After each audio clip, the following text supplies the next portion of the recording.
You've probably heard the names Christopher Columbus, James Cook and Marco Polo before. They have a few things in common. They're all explorers and they've all been dead for a long time. Most of the planet was mapped out and discovered ages ago, but modern day adventurers do still exist. While they might not be finding new things, they can still explore places we don't know much about. I met an adventurer who's still very much alive and kicking to find out what it's like exploring in the 21st century. Genghis Khan was a warrior. He was born in Mongolia about 800 years ago. Over his life, he built an army and created the Mongol Empire, which stretched from Korea all the way to Europe. Back then, it was the largest empire in the world. With his army, he crossed thousands of kilometres of extreme ground with only horses for transport. And now, an Aussie adventurer has become the first person to successfully repeat that journey. It took Tim Cope more than 3 years to travel from Mongolia all the way to Hungary. I just wanted to know more about it, and I didn't know much about it growing up as a kid. I didn't know anything about Mongolia or Russia or Kazakhstan. To learn, Tim wanted to see it all firsthand. The Mongols are nomadic people, and we think of them as being simple herders, nomads living in tents, but they actually created the largest empire in history. So I was really inspired to find out more about these people. I spent about 18 months planning, and planning's really important because it's really, for example, on my trip I had to have the right equipment, I had to know how to look after horses. And speaking different languages helps too. Learning a language is really important for me.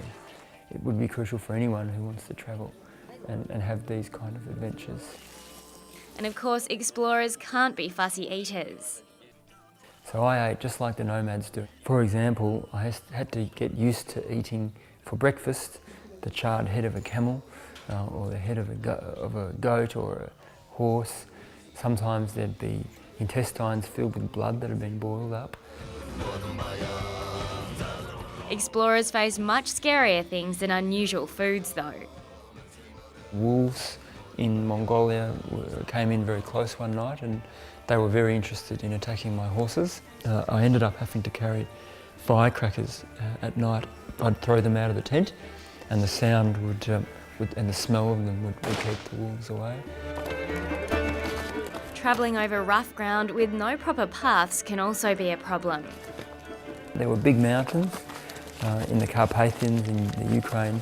We had to go over these really snowy passes and the horses struggled to go along the edge of these quite steep, icy ridges. And at that point, I knew that if a horse slipped in any way, and they were all tied together, of course, they'd go down and the journey would be over. Then there was the desert, and it was above 40 degrees for more than 40 days in a row. And I stayed with families underground to keep out of the heat. And then during the night, of course, I'd saddle up and keep riding. So the desert was really tricky. But travelling the world, meeting people with completely different lifestyles and cultures is also very rewarding. Probably one of the most fun parts was crossing the Altai mountains in Mongolia. They were these huge mountains, like 4,000 metre peaks with big icy glaciers and rocky ridges. It's a place where there's lots and lots of snow leopards. There were remote nomadic people. I'd ride into a village in the summer at dawn when the sun was coming up and it was starting to get hot. And basically the first person I'd met, I'd ask them if they could help me. And invariably they would just invite me into their home, take the horses away to graze. They would put me up and I'd lie on the floor. They'd give me a mattress and a pillow. They'd bring me tea. So what advice does Tim have for budding adventurers? I believe that anyone who has a dream to travel can do it, especially these days when you can travel any country in the world.